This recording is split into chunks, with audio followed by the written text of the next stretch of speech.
Olá a todos, retornamos aqui. A gente fechou a última aula, então, com o artigo 8º, trazendo as formas de provimento, falando em provimento originário e provimento derivado.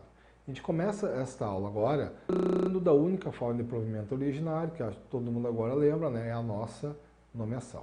Passando então aqui para o estatuto, vamos aqui para a lousa, né? Vamos aqui para o artigo 9º. A nomeação far-se-á.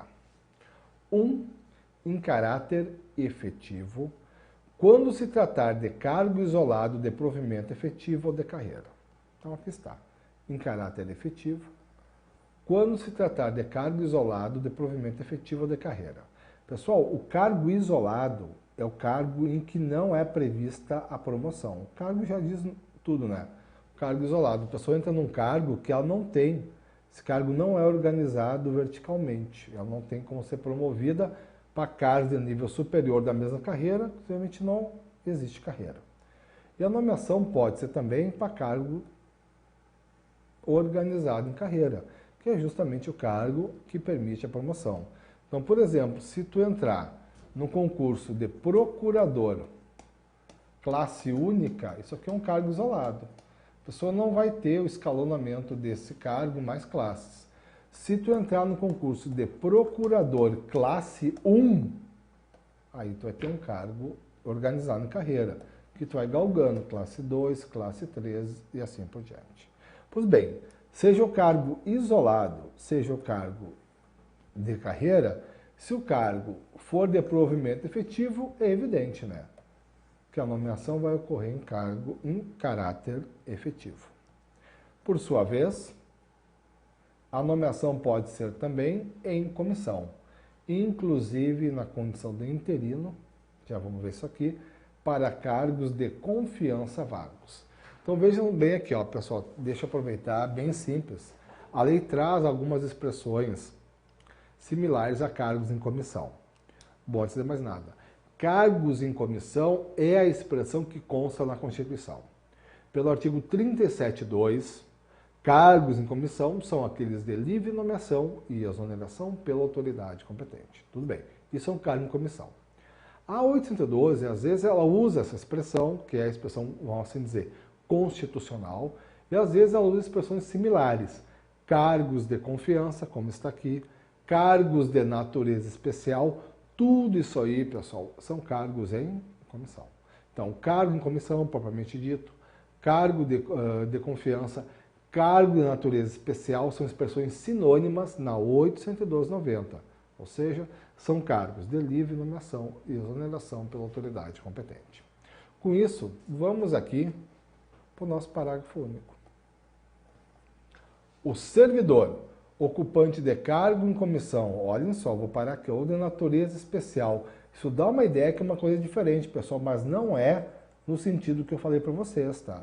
Que o cargo de natureza especial, ele é de livre. Nomeação e exoneração. Então, é, portanto, o cargo em comissão. Mas, vamos aqui. Deixa eu voltar. Vamos começar de novo a leitura. O servidor ocupante de cargo em comissão de natureza especial pode ser nomeado para ter exercício interinamente em outro cargo de confiança, sem prejuízo das atribuições do que atualmente ocupa, hipótese em que deverá, olhem só, que injustiça, optar pela remuneração de um deles durante período de interinidade. Então vejam só, o cargo em comissão, como é de livre exoneração, por essência ele é de caráter precário. O provimento ou a investidura num cargo em comissão são de caráteres precários, Pois bem, o parágrafo único está falando aí numa dupla, vamos assim dizer, precariedade. Um servidor já é titular de um cargo em comissão e ele temporariamente quebra o galho, exercendo as atribuições de outro, que seria o cargo interino. Pois bem, então nesse caso, o servidor temporariamente vai acumular ambas as funções de cada cargo, mas não vai levar as duas remunerações, porque aqui o artigo 9º, parágrafo único, é bem claro. Nesse caso, ele vai optar por uma das remunerações. Então, enfim, o servidor quebra o galho. Temporariamente, ele acumula as funções de dois cargos em comissão. Um deles, o segundo na condição de interino, mas não acumula as remunerações. Vai ter que optar por uma delas durante o período da interinidade. Voltando aqui, já vamos adiante. Artigo 10, que trata do nosso concurso. A nomeação para cargo de carreira ou cargo isolado de provimento efetivo depende de prévia habilitação em concurso público, de provas ou de provas e títulos, obedecidos à ordem de classificação e o prazo de sua validade. Então aqui, pessoal, a gente já sabe, né? O cargo de carreira ou cargo isolado são ambos cargos de provimento efetivo. E aqui o artigo 10, então, nada mais está trazendo do que a regra constitucional da matéria. Os institutos mais relevantes, sem dúvida, de todo o direito administrativo, nosso nobre concurso público. Então, ele sempre é obrigatório para o preenchimento de cargos efetivos, sejam eles de carreira ou isolados. E ele pode ser composto apenas de uma prova, apenas de provas, testes de conhecimento, ou além das provas também de títulos. Além disso, essa parte final aqui, obedecidos à ordem de classificação e o prazo de sua validade, no que toca à ordem de classificação é até engraçado, mas a Constituição ela não prevê expressamente a necessidade de ordem de classificação. Claro, isso decorre da própria natureza do concurso. De qualquer modo, a 812 faz isso. Então, as nomeações deverão ocorrer na ordem de classificação no concurso. Voltando aqui, além disso, deve ser respeitado o seu prazo de validade. Bem tranquilo 10, né? Vamos seguir aqui o parágrafo único. Os demais requisitos para o ingresso e desenvolvimento do servidor na carreira, mediante promoção, serão estabelecidos pela lei que fixar as diretrizes do sistema de carreira na administração pública federal e seus regulamentos. Acho que é bem tranquilo, tá, pessoal? Isso aqui é mera leitura. Seguindo, olhem só o artigo 11. O concurso será de provas ou de provas e títulos. Tudo bem. Podendo ser realizado em 2 etapas, conforme dispuserem a lei e o regulamento do respectivo plano de carreira. Condicionada a inscrição do candidato ao pagamento do valor fixado no edital. Tudo bem. Olhem só. Quando indispensável ao seu custeio. E ressalvadas as hipóteses de isenção nele expressamente previstas. Vejam só. Eu já coloquei até no material escrito que eu vou dizer para vocês. Nunca vi uma banca perguntar isso aqui. Mas vamos em função dessa parte aqui, ó. Pagamento de inscrição, quando indispensável ao seu custeio, dá para dizer de certa forma, pode até ser meio irônico, mas que a 812 estaria aqui instituindo, vamos assim dizer, o princípio da gratuidade. No sentido de que, via de regra, a inscrição no concurso tem que ser gratuita, admitindo-se pagamento apenas quando? Ora, quando ele for, olhem só, indispensável a própria realização do concurso. Então, nunca vi perguntar, tá, pessoal? Destaco para vocês, então, que é o que pode vir para nós, é essa parte aqui, ó. Só se admite o pagamento quando for tido por indispensável para o custeio do certame. Artigo 12. Nada mais que a transcrição da regra do 37.3 da Constituição. Diz ele que o concurso público terá validade de até 2 anos, podendo ser prorrogado uma única vez, ou seja, por mais até 2 anos, por uma única vez, por igual período. Então, o que significa essa regra? É bem simples. O concurso ele tem um prazo inicial de validade, esse prazo admite uma e só uma prorrogação por período igual ao inicial. Pois bem, o que é o prazo de validade? É o prazo dentro do qual a administração pode efetuar as nomeações. De onde se conta o prazo de validade? O prazo de validade é contado da publicação do ato de homologação do resultado final do concurso. Então, o concurso foi realizado em maio, digamos que foi homologado em 15 de junho, homologado, ou seja, a autoridade declarou que tudo foi feito em respeito com a lei. Antes desse ato de homologação, vamos dizer assim, em 10 de junho, havia sido publicado o resultado final do concurso. Então, eu tive a prova em maio, o resultado final em 10 de junho, a homologação desse resultado final e como um todo de todas as etapas do concurso em 15 de junho e a publicação desse ato de homologação do resultado final dia 20 de junho. Pronto, dia 20 de junho é o termo inicial, ou seja, o marco zero do prazo de validade do concurso. A partir daí, o concurso vai ter um prazo inicial de validade de até 2 anos. Cuide aqui, pode ser um mês, pode ser 2 meses, pode ser 6 meses, claro que pode, até 2 anos. Então, um prazo inicial dentro do qual a administração poderá efetivar as nomeações. E, além disso, este prazo ele pode ser prorrogado uma só vez por um período igual ao inicial. Então, se o primeiro prazo foi 1 ano, pode haver uma prorrogação em uma só por mais 1 ano, e assim por diante. Voltando aqui, esse é o 12 caput, que é bem tranquilo. Veja o que diz o parágrafo 1º. O prazo de validade do concurso e as condições de sua realização serão fixados em edital, que será publicado no Diário Oficial da União e em jornal diário de grande circulação.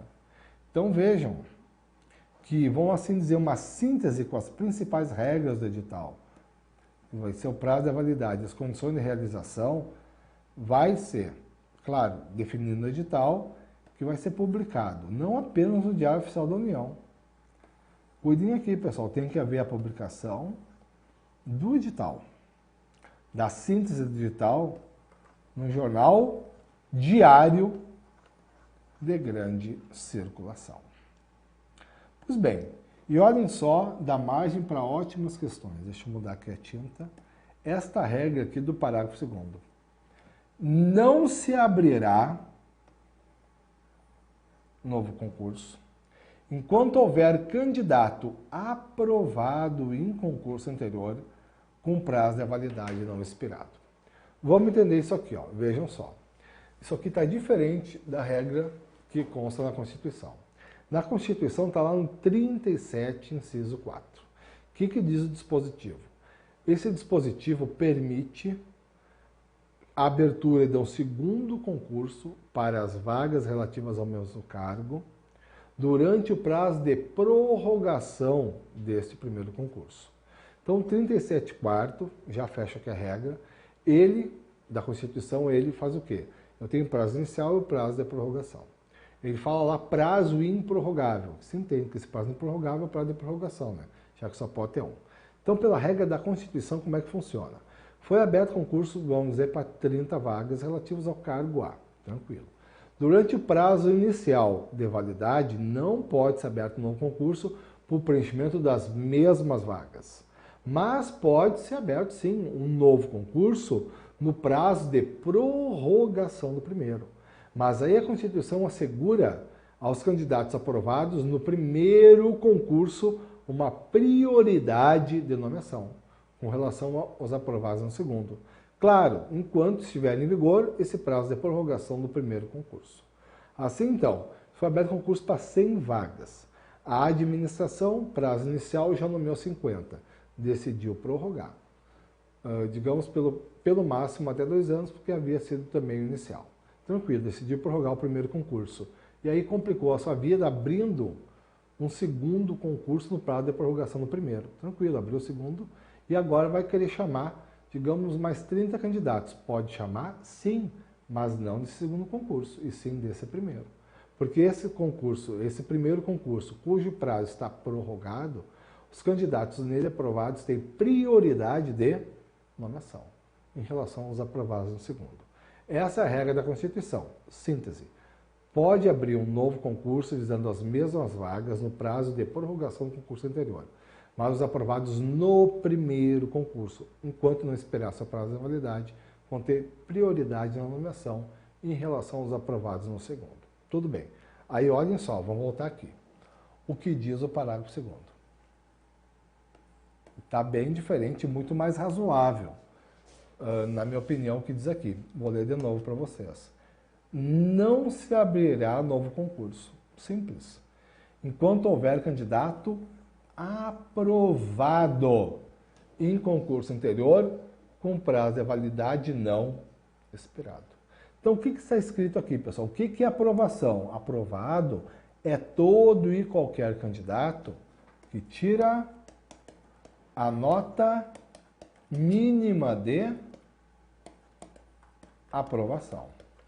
Então, pensar aqui no exemplo bem usual hoje no nosso meio.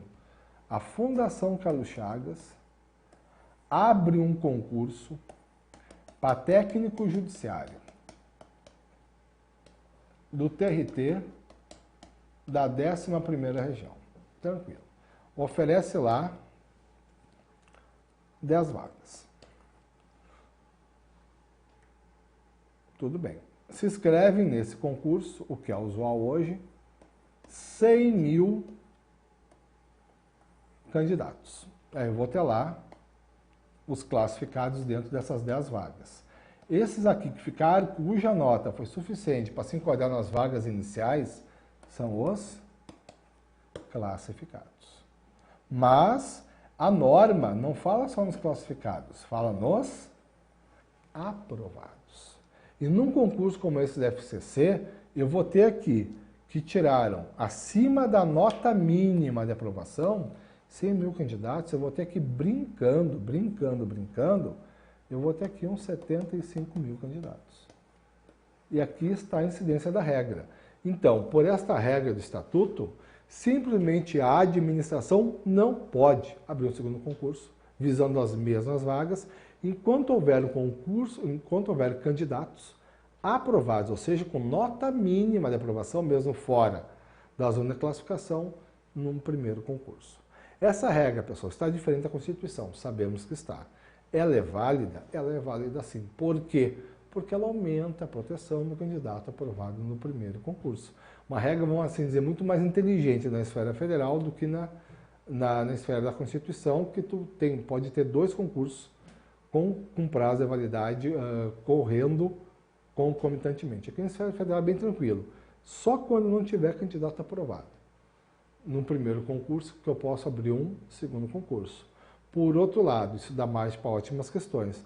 Eu posso abrir um concurso, um segundo concurso, havendo concurso ainda em vigor na esfera federal, posso, desde que a administração nesse primeiro concurso já tenha chamado todos os candidatos aprovados. Com isso, vamos aqui adiante. Fechamos aqui o nosso artigo 12 e vamos aqui para o 13, da posse e do exercício. Vamos com calma, é muito importante a nossa seção 4, em especial o nosso artigo 13. Vamos lá.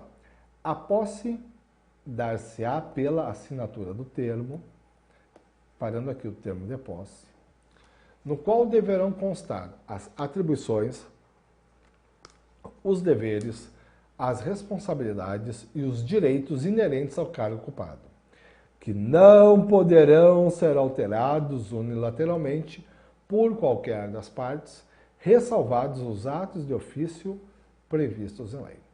Pois bem, lembro para vocês então, deixa eu abrir aqui, que a posse, daqui a pouco já vai dizer o estatuto que só se aplica no caso de nomeação. Mas então, adiantando aqui, a posse nada mais é do que o ato de investidura no cargo. Ou seja, é o ato pela qual aquele tão somente nomeado para certo cargo agora se torna servidor. Pois bem, como é que ocorre a posse? Antes disso, segundo o entendimento que a gente deve aceitar para efeito de concurso, a posse tem natureza bilateral. Vai haver aqui uma atuação da administração e daquele que irá se tornar servidor. Diferente do provimento, da nomeação, que tem caráter unilateral. Pessoal, isso aqui cai bastante, tá? O negócio nem entender, é saber que provimento é unilateral e posse é bilateral. Pois bem, como é que vai se dar a posse? Aqui, ó, assinatura do respectivo termo, chamado termo de posse. Nesse termo vai vir atribuição, vai vir deveres, vai vir responsabilidade, vai vir os direitos inerentes ao cargo ocupado. Pessoal, na verdade, não vai vir tudo isso aí no termo, que vai virar um termo de várias páginas. O termo basicamente faz uma referência à lei, ao estatuto que traz esses deveres, direitos, responsabilidades e atribuições. Pois bem, essa parte aqui, deixa eu mudar aqui a cor de novo. Vamos para essa parte final aqui, ó. Veja que eu vou ler e destacar de novo. Diz que, o legislador, que essas normas não poderão ser alteradas unilateralmente por qualquer das partes, ressalvados os atos de ofício previstos em lei. O que significa isso aí, pessoal? Lembro para vocês que o regime estatutário, ele é unilateral, tranquilo, está perfeitamente razoável com o que está aqui no final do 13. Unilateral significa dizer o quê? Decorre diretamente da lei. Essa parte final aqui do capítulo 13 é dizer o quê? Ora, bolas. É a lei que define todo o regime jurídico do servidor. Então não pode, a administração não pode, o servidor querer alterar por seu ato, por ato próprio, essas normas estão definidas em lei. O que cabe à administração fazer? Uma vez alterada a lei, a administração unilateralmente adota as medidas necessárias para enquadrar aquela situação funcional do servidor ao que agora determina a legislação. Então essa parte final aqui, pessoal, esse é o significado. Então, as regras do regime estatutário não podem ser alteradas unilateralmente pela administração ou pelo servidor, por ninguém. Só que pode ser alterado apenas pela lei. E aí a administração, atuando de ofício, vai simplesmente proceder aos atos necessários para enquadrar a situação funcional do servidor, ao que disser a lei. Parágrafo 1º. A posse ocorrerá no prazo de 30 dias contados da publicação do ato de provimento. Aqui a grande questão é bem simples, tá? A posse aplica-se para cargo em comissão ou só se aplica para cargo efetivo? Pois bem, aqui das bancas de prova, tá, pessoal? O CESP tem algumas questões nesse sentido. Que sentido? Ora, a posse aplica-se para cargos públicos. Então, ela alcança também o titular de cargo em comissão. Vejam só, essa pessoa pode ser a qualquer momento dispensada pela administração. Então, o que eu estou querendo dizer para vocês é que essa pessoa que foi nomeada cargo em comissão, claro que eventualmente ela vai ter que, em termos reais, vamos assim dizer, obrigada a assumir imediatamente o cargo. Mas, para efeito de prova, o que nós temos que saber é que o instituto da posse, ele aplica-se para cargos públicos, para os cargos públicos definidos no estatuto. O estatuto define o cargo efetivo e o cargo em comissão. Logo, o titular de cargo em comissão também tem esse prazo de 30 dias para a posse. Voltando aqui, pessoal, essa é a regra do nosso parágrafo 1º. Tá? Veja que ele é geral. Geral. Foi publicado o ato de provimento com a nomeação, 30 dias para a posse. Pois bem, aí vem uma regra que é uma desgraça à parte. Parágrafo 2º. Em se tratando de servidor que esteja na data de publicação do ato de provimento, em licença prevista nos incisos 1, 3 e 5 do artigo 8.1, ou afastado nas licenças, nas hipóteses dos incisos 1, 4, 6, 8, alíneas A, B, D, E e F, 9 e 10 do artigo 102, o prazo será contado do término do impedimento. Então vejam só, o que significa essa regra? Já vou melhorar aqui a explicação. Essa regra significa dizer o seguinte: o servidor está em uma das licenças referidas aí no dispositivo. Digamos que houve a publicação, deixa eu abrir aqui, do ato de provimento, a nomeação foi publicada dia 1º de abril. Só que o servidor está licenciado em uma das hipóteses do dispositivo até 30 de março. Tudo bem, os 30 dias para a posse vão começar a correr apenas tendo por termo inicial o dia 30 de março, e não o dia 1º. Opa, aqui ficou ilógico, né? Vamos botar 30 de abril. Então tá, aqui houve a publicação do ato, de nomeação do ato de provimento. O servidor estava em licença até dia 30 de abril. Os 30 dias para a posse começam a correr do final da licença, 30 de abril, e não da data da publicação do ato de provimento.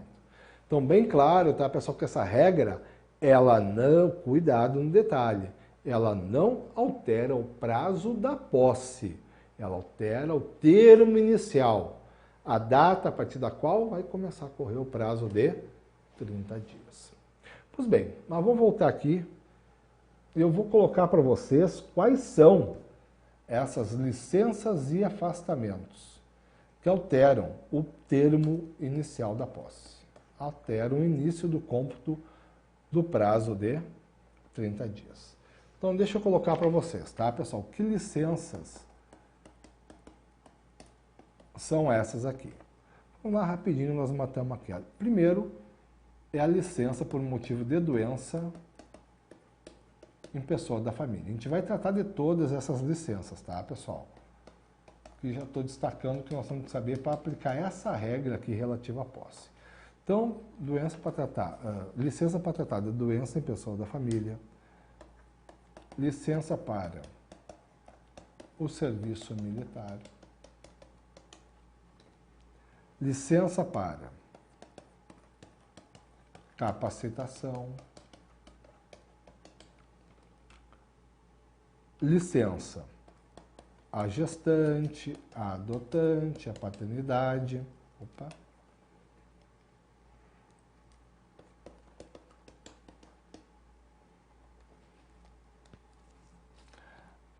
a licença por acidente em serviço, estamos próximos aqui ao final. A licença para a transferência para a nova sede, por deslocamento para a nova sede, e a licença para participar de competição desportiva. Já volto aqui. Só vamos colocar agora, são apenas 3, os afastamentos. Quais são eles? Afastamentos por motivo de férias, o afastamento por motivo de curso, regularmente autorizado, e o afastamento para o serviço de júri e outros semelhantes em lei. Então, nessas 10 hipóteses aqui, vou ler de novo. Deixa eu colocar aqui outra cor. Um azul. Então, quando o servidor estiver licenciado por motivo de doença em pessoa da família, para o serviço militar, para capacitação, para gestante, adotante, paternidade, por acidente em serviço ou moléstia profissional, a fim de que ele se desloque para a nova sede, para participar de competição desportiva aqui ou no exterior, ou quando esse servidor estiver afastado em virtude de férias, cursos de formação profissional ou serviço de júri similares, o que vai acontecer? Volto aqui agora e fechamos. O prazo para a posse vai ser contado quando? Vai ser contado apenas no término do impedimento e não da data da publicação do ato de provimento. Pois bem, com isso vamos seguir aqui. A posse poderá dar-se mediante procuração específica. Vejam só, tá, pessoal? Não precisa ser por instrumento público. Não precisa ir num tabelionato, fazer uma procuração para alguém tome posse no teu lugar. Digamos, eu estou lá no Rio Grande do Sul. Aí eu passei num concurso lá para Manaus. E eu quero um tempo a mais para me organizar. O que eu posso fazer? Eu posso nomear um procurador para que ele vá lá e exclusivamente tome posse em meu nome. Isso que diz a lei, quando fala procuração específica. Procuração específica, com poder específico para fim de posse. Mas não necessariamente por escritura pública, por documento público. A procuração pode ser também particular, desde que específica. Voltando aqui, parágrafo 4º, é o que eu já tinha colocado para vocês. Só haverá posse nos casos de provimento de cargo por nomeação. Vejam, tá, pessoal, que aqui a lei é genérica. Vou frisar alguma coisa que eu já tinha falado para vocês antes. A lei fala cargo, sendo chato. O cargo pode ser efetivo e pode ser em comissão. A figura da posse é prevista para os cargos. Logo, aquele prazo que eu havia mencionado para vocês, que está lá bem no começo do artigo 13, aplica-se tanto para o cargo efetivo como para o cargo em comissão. Pois bem, pela nossa hora, vou parar aqui nesse ponto a gente prossegue então na próxima aula, fechando a posse e trazendo mais matérias dentro ainda do título 2 da 812/90. Obrigado a todos pela atenção e até lá.